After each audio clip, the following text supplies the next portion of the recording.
first of all, let's go ahead and give a shout out to Katie Halper, because she really did hold her own on Piers Morgan. I don't know how she did it on this panel, because not only do you have a war criminal sitting there with Jonathan, but you also have Alan Dershowitz, who is just the worst of the worst. I'm so tired of seeing this man on Piers Morgan. I think Piers needs to bring on other people. I've been saying that for quite some time. So I was surprised when I was like, oh, wow, he brought Katie on. It's about time, because this is a topic that Katie is very knowledgeable about. And when it comes to Israel and Gaza, she really kills it. And I think she really schooled Jonathan and Alan Dershowitz. And I love this conversation. So Katie Halper versus Alan Dershowitz and war criminal Jonathan, IDF soldier. We got to get into it. Ladies and gentlemen, you got to know these guys are corrupt. Not this guy right here, but these guys are corrupt. Okay. You got to know Jonathan, the war criminal, and Alan Dershowitz, they're corrupt. Let's get into it. Jonathan, hang on. It also hasn't been reported because the IDF won't let international media in. So I'm afraid it's not as simple as saying Palestinians won't report it. Correct. No. I can go in tomorrow, can I? Correct. Can I go in tomorrow? No. No, I can't. First of all, yes, I would personally take you in, Piers, even though I'm no longer in the unit. I would make sure that you would be able to go in and tour as much as you want. You'll let me go anywhere I want in Gaza, will you? I would put whatever ability I have and whatever influence I have remaining in the IDF on making sure that you would get wherever you wanted to go in Gaza and speak to whoever you wanted to. But how many... Pause. What they're discussing here is that Piers Morgan is explaining that they're not allowing Western journalists to enter into Gaza to get that story. They're not allowing the international journalists to come in and get that story. Jonathan is trying to lie and pretend like they are. And now Jonathan says, well, I can do what I can do to try to get you in. Well, so Piers Morgan actually caught him in a lie here. And this is the first time I saw Piers Morgan push back on Jonathan. Now, who is this guy? Jonathan is a war criminal. This is the same guy that stood in front of that calendar in the hospital in Gaza and told everybody, oh, yeah, you see this? This is a list of Hamas's plans. You see what they want to do. And it was actually Mehdi Hassan who debunked that when he was still on MSNBC. Mehdi Hassan told everyone that, oh, by the way, I can read Arabic, and that's actually a calendar.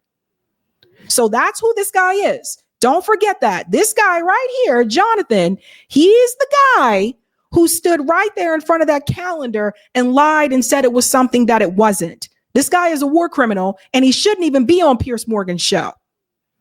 Let's continue. International journalists, and I know many of them.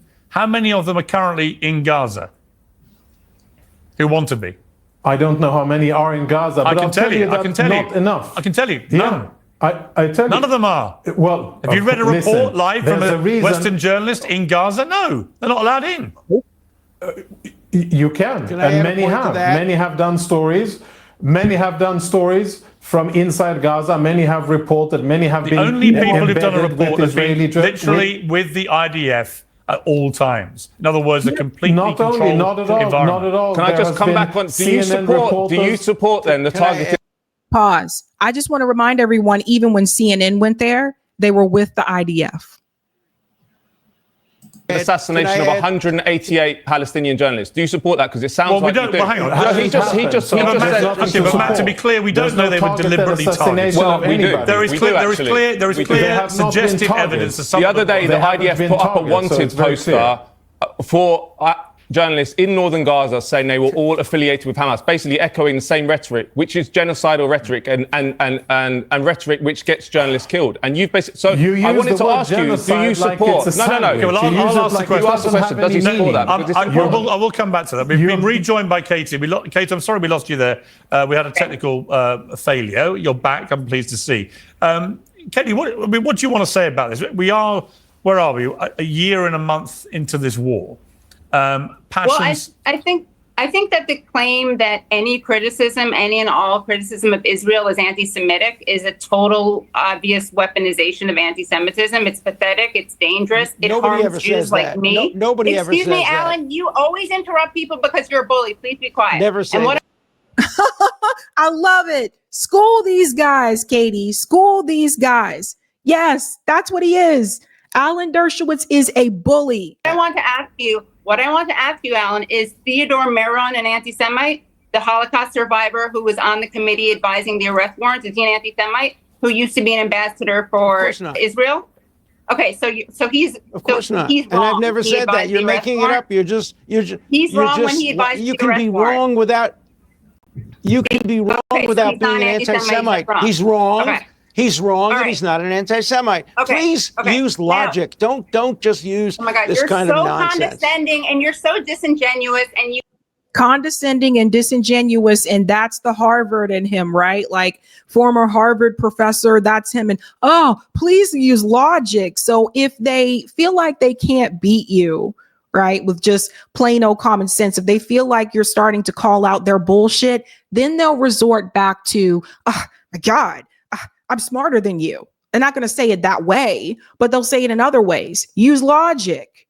You know, I told you before about these academics, man.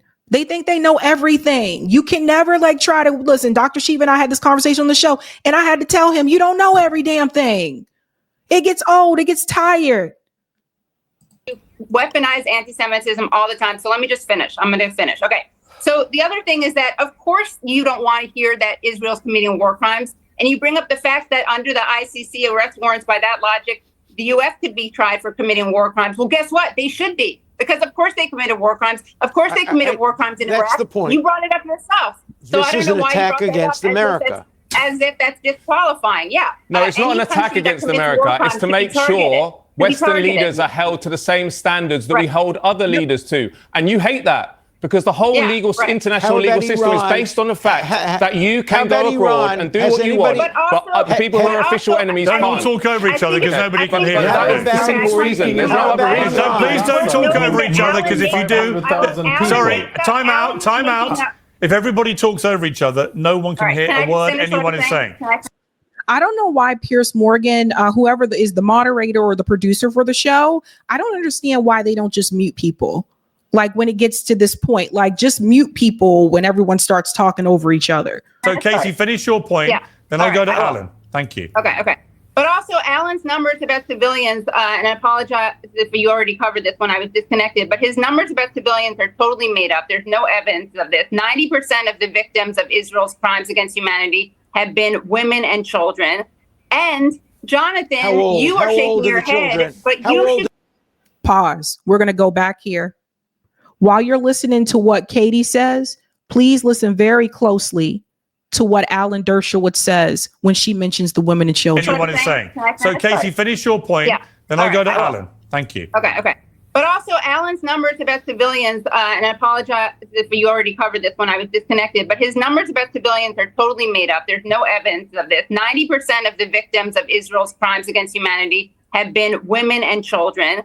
And Jonathan, you are shaking your head, but how old are the children? You see that? Notice his arms are crossed again. That's a defensive mechanism, by the way. How old are the children? So apparently their death only matters depending on their age. You see why you don't even have to try that hard sometimes? Because they expose themselves. Alan Dershowitz is exposing himself. How old? How old? How old? Rude, nasty. Isn't that sad? Could you imagine if let's go back to something that happened recently. Imagine if there have been multiple school shooting massacres in this country, right? Imagine if after the aftermath, right? Imagine if the reporter said, how old? How old?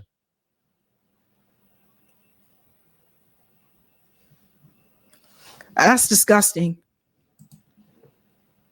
You should be upset. I would be upset if I were you, because you've been implicated in war crimes yourself. You lied about Al-Shifa Hospital. You claimed it was a Hamas stronghold. you were debunked by the BBC, Fox News, and the Washington Post, all of which said you did not provide the evidence that you claimed. Not only do I claim it, I stand by it, and there's ample proof of it.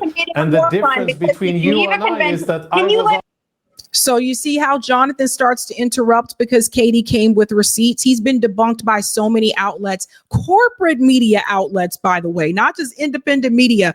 Corporate media outlets have debunked Jonathan. So here he comes on the defensive. Let me try to interrupt her because she's starting to tell the truth. This man is a war criminal. This man is a paid liar. This man should not be on that show. I don't think that Piers Morgan should bring on IDF soldiers who have killed these women and children on this show. Like this is insane. And there's no one else that you can find from like the pro-Israel perspective. This guy murdered women and children. And he's sitting right there on the panel as like no big deal. Let me finish, please. I know you guys are bullies who are used to Okay, Jonathan, I'll let you respond after she's finished.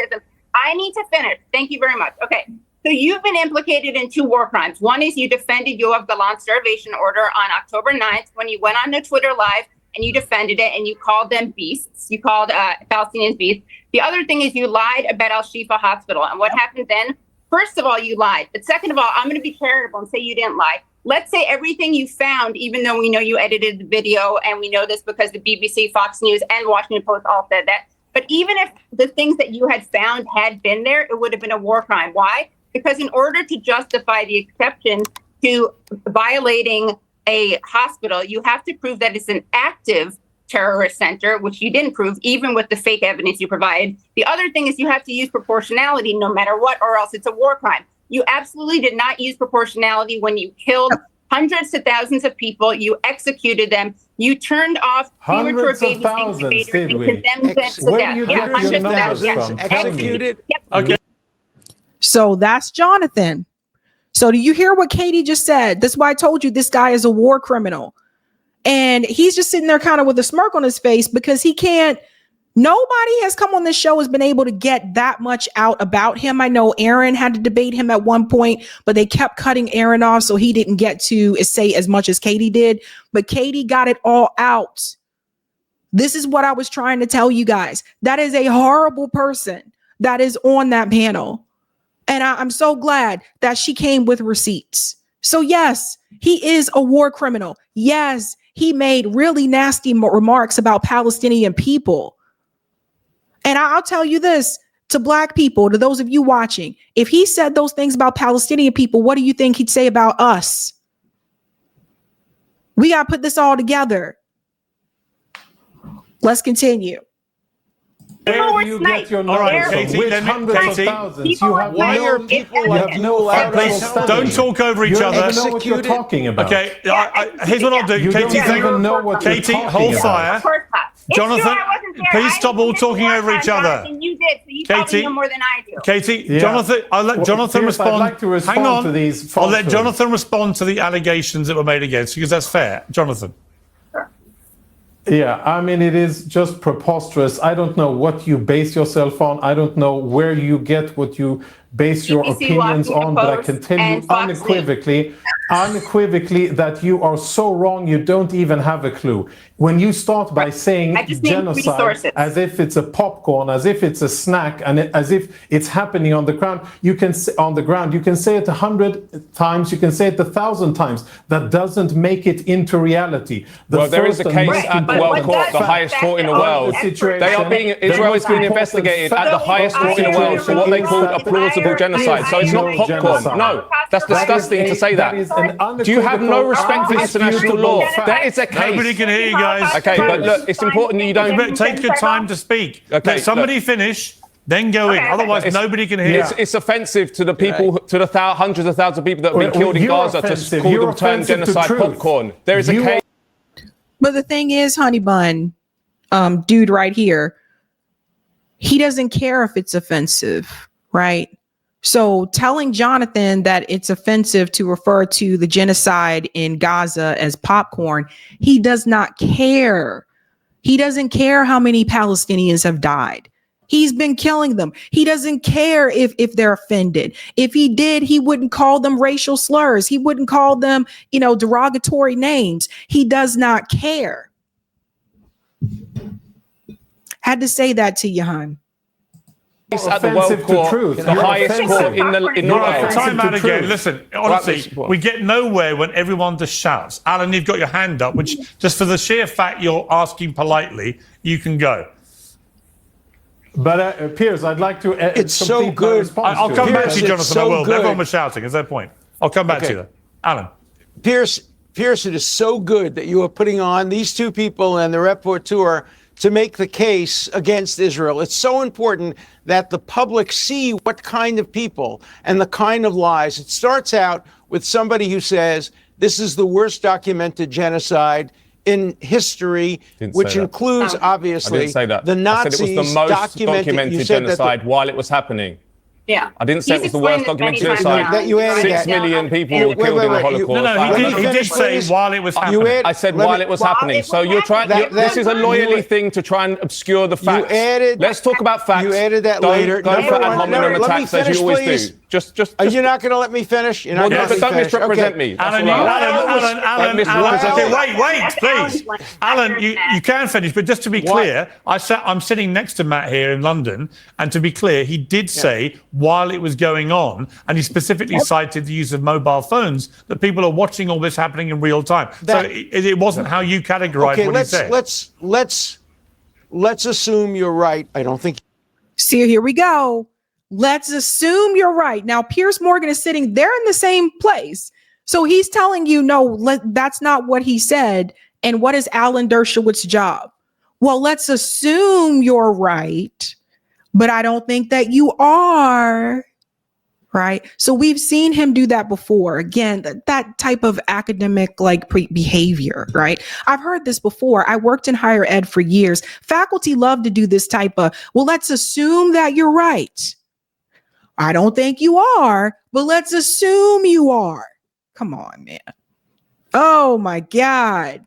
You are. Let's assume you're right. While it was happening, the Nazis documented every single killing of virtually 4 million Jews. But we didn't see it in real time. We saw it They afterwards. documented it. Exactly. That's the important point. Why are you matter? But anyway, we're kind of splitting hairs, right? I mean, we're splitting hairs. That's number one. We're talking two different things. Number two, we're talking about a war that was conducted while there were mobile phones and one where there wasn't. Alan, let me just ask you this, Alan. There's no question. Hang on, stop shouting, everybody.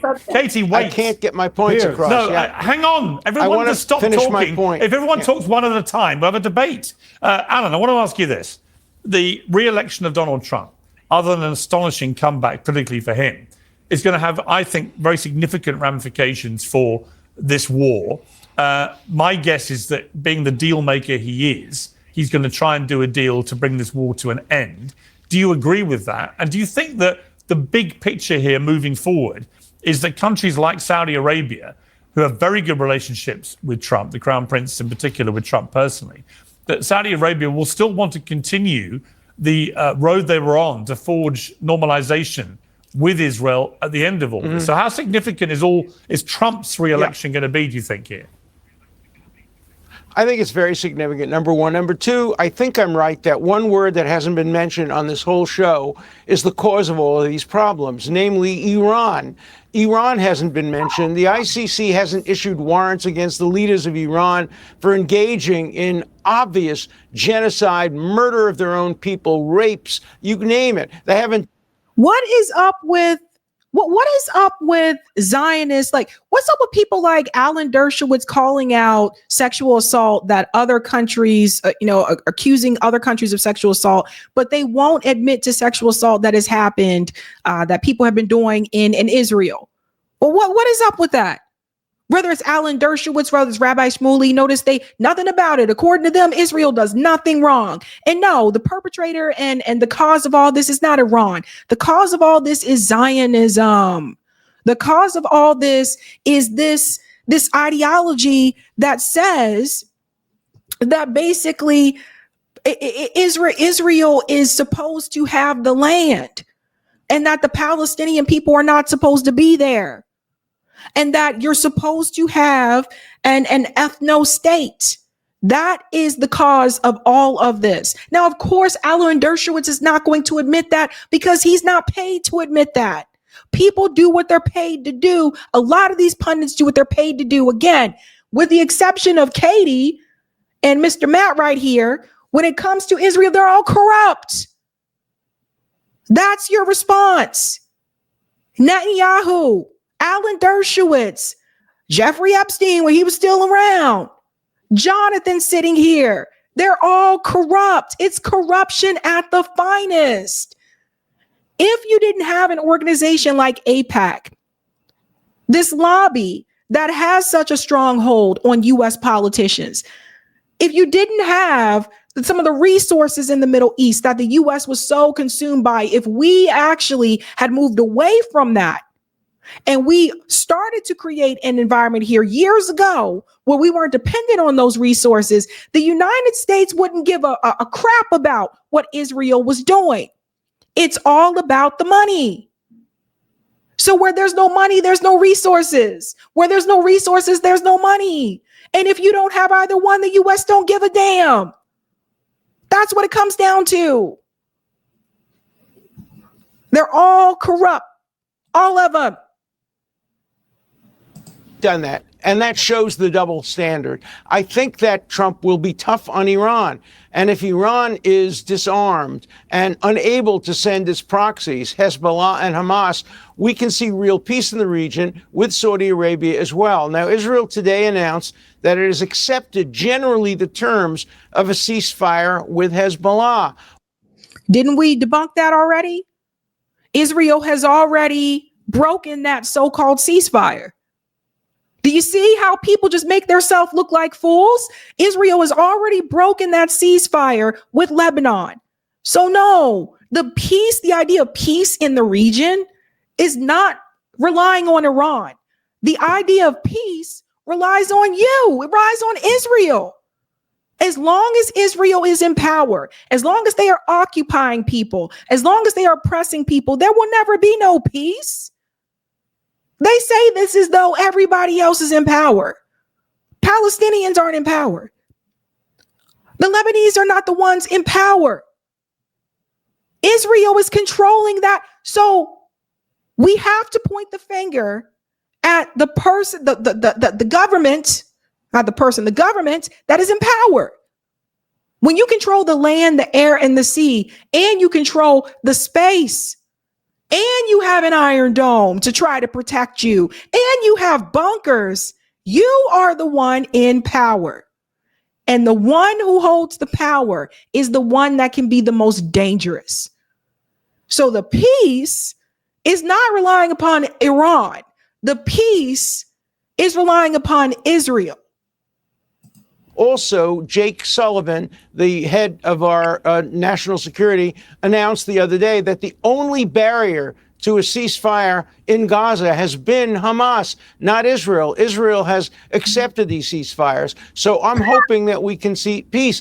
I'm hoping for a two-state solution. I bet you that many of the people who support the Palestinian cause aren't in favor of a two-state solution because they don't favor the state of Israel, the nation state of the Jewish people, continuing to exist. The terms of peace have to include the recognition of Israel as the nation state of the Jewish people, would have to include a complete end of belligerency against Israel. All disputes have to be submitted to resolution and negotiation, and armed conflict, the use of terrorism, which has been the main instrument of Iran through Hezbollah and Gaza, has to stop. Without that, this will continue. There will be more and more people killed. And I have to make one other point. It is the most sexist thing to include women and say because women have been killed, therefore they're civilians. We know that Hamas uses women. We know it uses 19-year-olds, 18-year-olds, 17, 16, 15. So when you list the children and the women and assume that they are all non-combatants, you're making sexist and ageist and improper arguments. Well, first of all, I ain't see no teenagers on my screen. The videos that I saw were little children. I saw babies, and I'm sure some of you saw babies as well. I saw babies in incubators blown up. I saw toddlers blown up. I saw a toddler child whose body was ripped in half. I ain't see no teenagers. I saw babies. And he saw them too.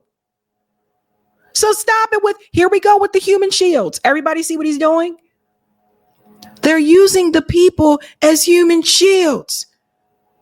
The terror stops when the one who is doing the terrorizing stops it. And the one empowers the one that is doing the terrorizing. Anytime you put people in this open air prison style encampment and you tell the people they're not free to leave, and you tell the people they're not free to move, and you tell the people what type of food they can have enter. If the people are sick, they can't leave and go to one of the hospitals in Israel. You are occupying people. You're oppressing those people. And I wouldn't trust you as far as I can throw you. And this is the message that I have for Black people who continue to support Israel.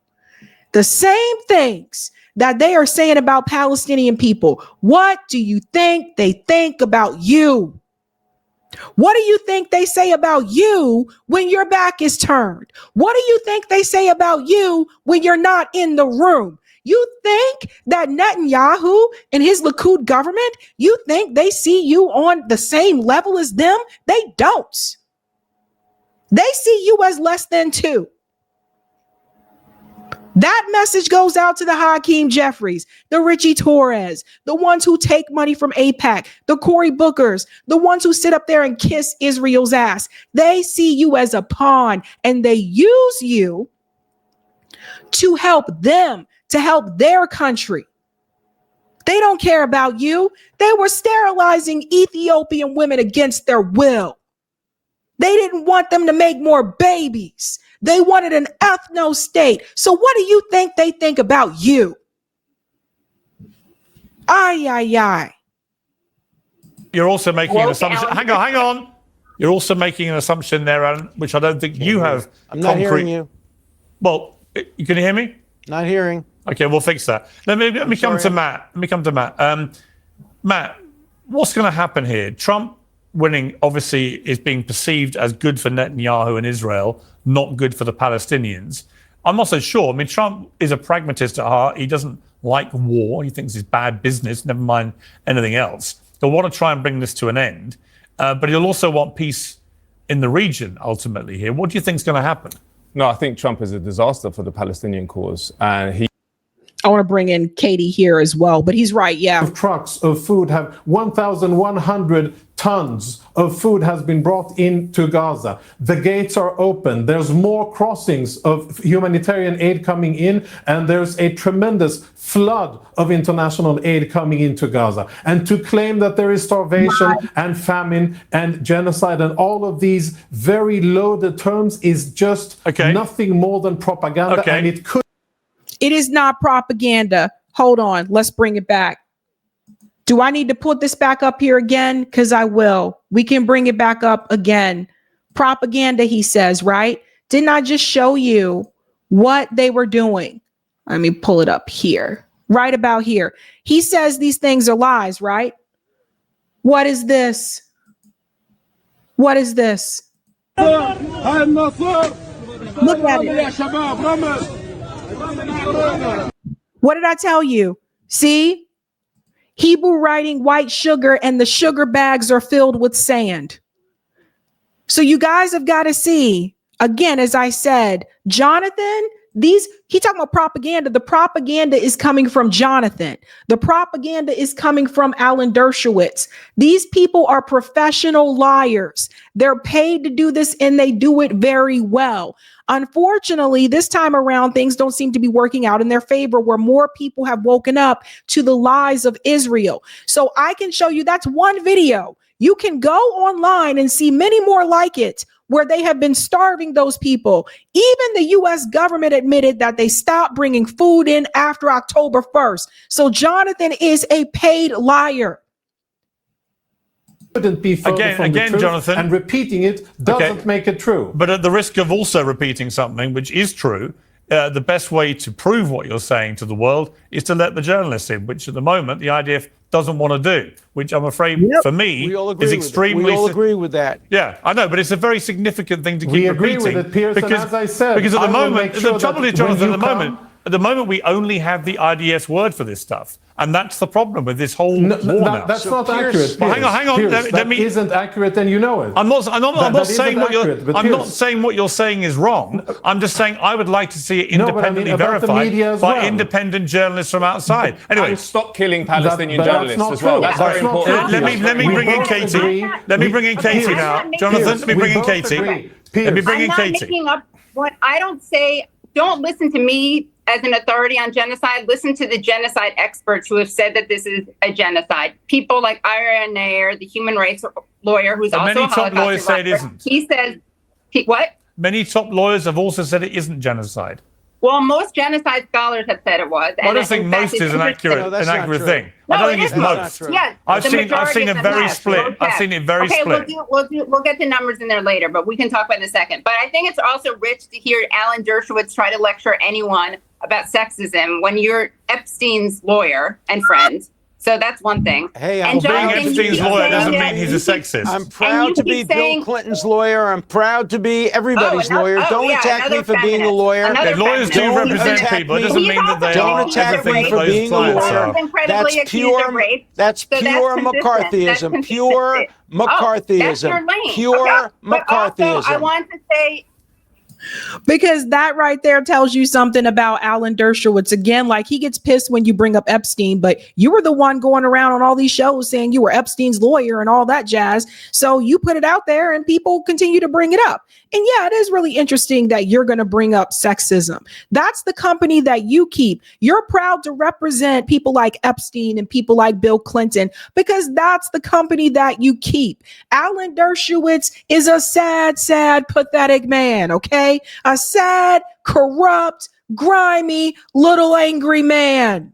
It's like Tourette syndrome. But I also wanted to say that the fact that Jonathan keeps saying it's not genocide, of course, you've been a spokesperson for the IDF. And Alan brought up rape. And I want to bring something up because I know, Piers, you brought up rape a lot on this show.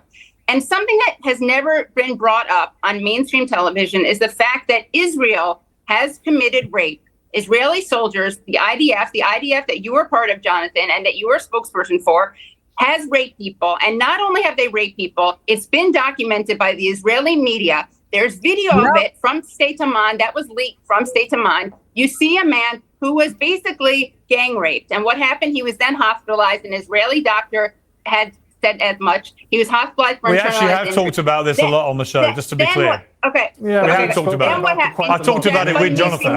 And I want to bring it from Jonathan. And then what happens? You must have missed that. Just as you've missed most of the facts related to the conflict in Gaza. That's a good one. Yeah. Okay, so then you have people who you should actually read up on the conflict. Then they try to arrest the rapist. And what happens when they arrest the rapist? I invite you to leave the comforts of wherever you are broadcasting and pontificating from, and actually come here and speak with Israelis and speak with victims of Hamas's terror. So there are a bunch of rapes. Then police try to arrest the rape. Then your fellow countrymen have protests in defense of the right to rape. Then a member of the Knesset says it's, quote, legitimate to insert sticks into people's rectums. So tell me about how your army is the most moral army in the world, and your Knesset is so moral. When he literally said, just to be clear, Katie, you didn't see this debate before. We have debated this very point multiple times on the show, including with Jonathan. Has Jonathan debated it? Yes, he did. Yeah. So I don't want to go over that again. Yes, I have. Let me just round things up now. But Jonathan is lying. Jonathan is lying. If you saw the videos are out there, Jonathan's lying. They've been sexually assaulting male Palestinian prisoners in the Palestinian detention centers. And then one of the men that was caught on camera doing it, they brought him onto television, Israeli television, and basically praised this man for doing what he was doing. And Jonathan is sitting there shaking his head because Jonathan is also a part of the IDF, and Jonathan probably saw these things happen, or he could have participated in it. You got to understand, people, when you sit up there and you tell yourself that certain people are not human. when you say that they are animals, when you see them as less than, when you see them as disposable, when these types of acts of violence happen to them, you do not see it as a problem at all. And the only reason you would even try to deny that it's happening is because you know of the public backlash that you will receive, which they've already received, which will be 10 times worse. Jonathan's job is to prove that it is Hamas. They're the big problem. They're the ones who are committing these acts. If they admit to you that Israel was doing those things to Palestinians, including children, by the way, then it makes people have less empathy for Israel. And if people have less empathy for Israel, the ones that still have empathy left, then that means people are less likely to support Israel. That's all across the world. We'll finish it up here. Very quickly. Let me round things up here. What do you have to say about Katie, we've debated this. I'm not going to do it again. Let me bring in Matt. Matt. Well, we're going to give Katie a big applause here. We're going to bring in the music. We're going to give her a big applause. Hey!